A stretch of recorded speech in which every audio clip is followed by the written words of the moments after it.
आता सुरमई फ्राय करायची आहे, त्याच्यासाठी मॅग्नेट करून ठेवते आहे मी.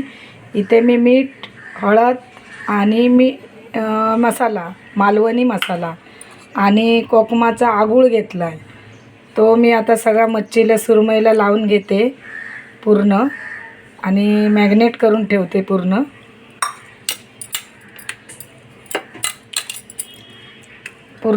कोकमाचा आगूळ लावला की अर्धा एक तास तरी मच्छी पूर्ण असं मॅग्नेट करून ठेवायची.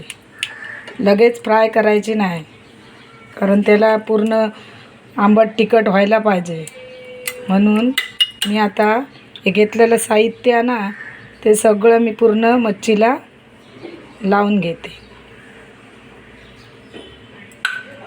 आणि मच्छी कशी आंबट तिखटच व्हायला पाहिजे.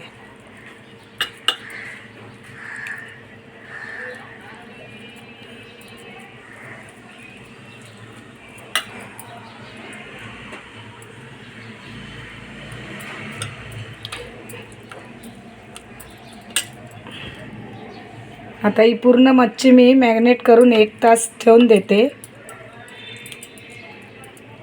आणि 1 तासानंतर फ्राय करणार आहे.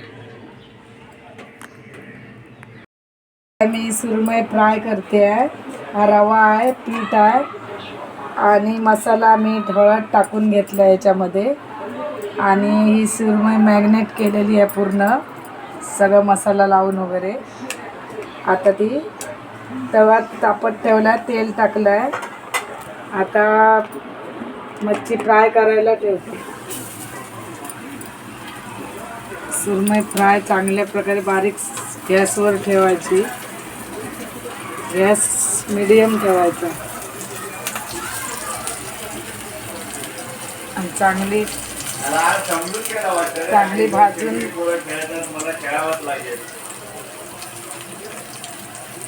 चांगली बारीक गॅसवर भाजत ठेवायची. आणि चांगली भाजली की परतून दोन्ही बाजूने पलटून घ्यायची. भाजल्यावर सुरमई बनवून फ्राय करून झालेली आहे.